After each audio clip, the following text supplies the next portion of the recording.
Today's topic is all about sizing, how sizing is so inconsistent across many brands, and how to focus on fit rather than sizing and breaking through that mindset.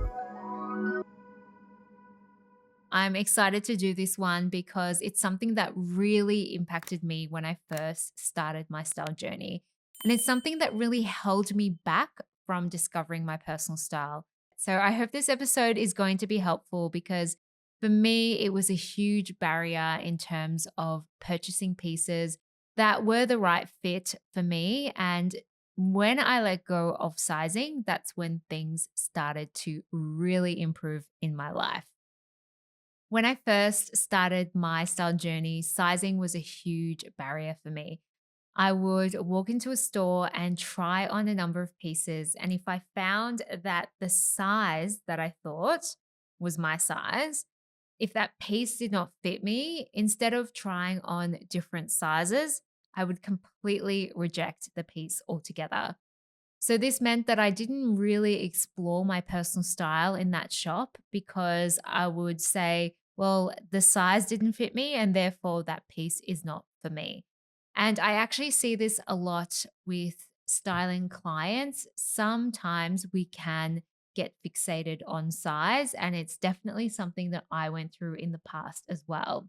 So, today I want to encourage you to completely let go of sizing altogether and focus purely on fit because size does not matter. Just ignore the number, ignore the label, and go for how it fit and feels on the body. Once I broke through that limiting belief around size, that's when doors started to open up for me with my personal style. And I want that for you as well. So please take this as permission to completely let go of the sizing and going forward, just focusing purely on fit. Because when you do, you'll feel so liberated, I promise you.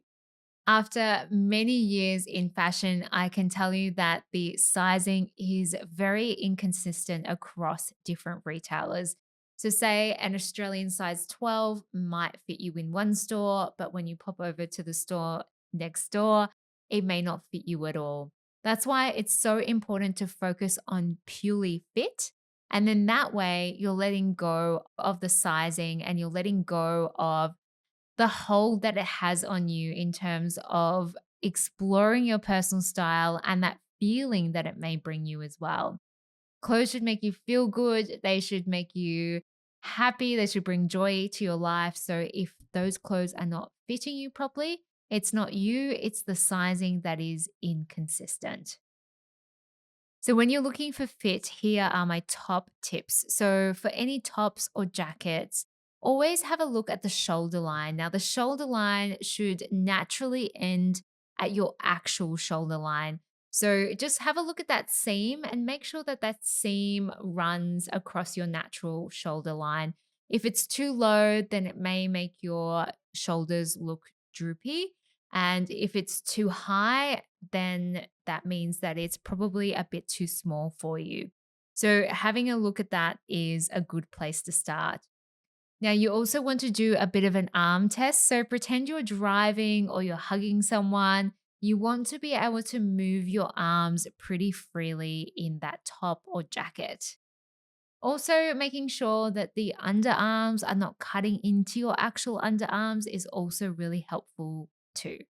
I always like to look at the buttons and seeing if there's any stretch in the buttons. If you're finding that there is quite a lot of stretch, you may want to consider sizing up.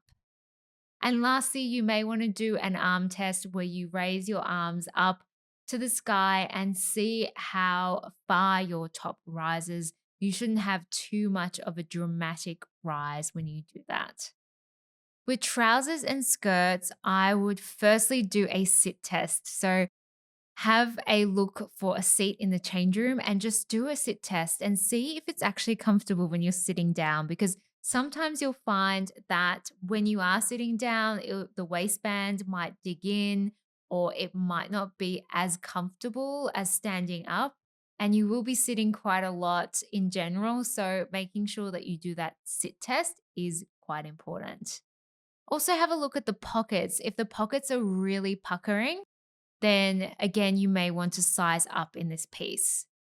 Now, to make sure you have enough give in the waistband, I usually like to make sure that you can at least fit 2 fingers between you and the waistband to make sure you've got that room as well, just for a comfort perspective.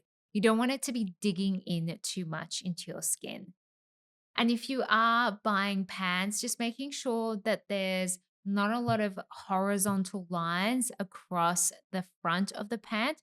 So, again, those lines indicate that the fabric is stretching, so you may want to size up in that piece as well.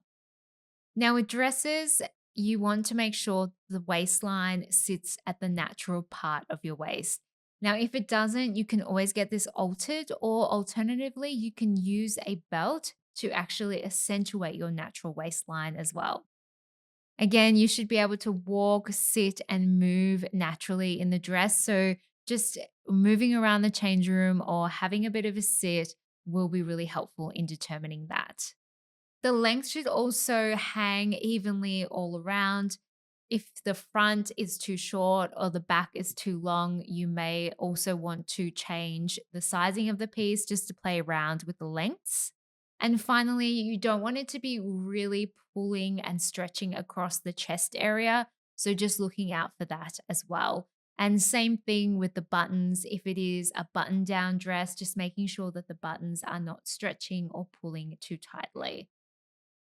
So these are the areas of fit that I would look for when trying on a garment, regardless of sizing. And then you can determine if you want to size up or you want to size down. Now, with the sizing, I always like to take in a couple of sizes into the change room, a smaller size and a larger size, especially when it comes to jeans and pants. Doing that is really helpful because then you can compare all of the sizing and just see what the perfect fit is for you. Now, if you're finding that you're sort of in between sizes, then tailoring may be an option for you. And that will ensure that you have a perfect fit. But just make sure that you have a good tailor and also think about whether the cost is worth it. If it is an investment piece, then definitely I think spending a bit more to have the perfect fit with a tailor is great. But if you find that you need to make too many alterations to the piece for a perfect fit, then I would suggest that maybe have a look around for something similar at a different store that may fit better. So once you let go of sizing, you'll find that you're focusing more on how it feels on the body. How does that garment make you feel? And when you focus on that, then you're going to feel more confident to experiment and try new brands, try new styles, because you're not confined by that sizing.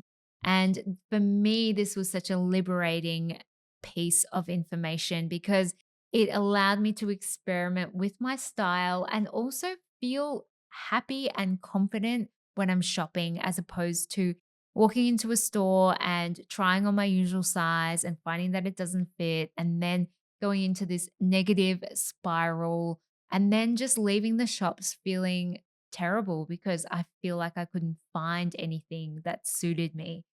Now, if I had just gone and tried on a couple of different sizes, then my experience would be so different. So I encourage you to start getting into that mindset of just completely ignoring the size and focusing purely on fit. I hope this episode has been helpful in changing that mindset around sizing and focusing more on fit. Because when you do, you will feel so much happier when you are shopping because you're no longer going to leave the stores feeling like you're in a bit of a mood because you've gone into the store and the sizing isn't quite right and you feel like there's nothing there for you. And if you have any questions around fit versus sizing, you can always reach out via Instagram. And I hope that you have a beautiful day and thank you for spending your precious time with me. I will see you next week. Until then, take care. Bye.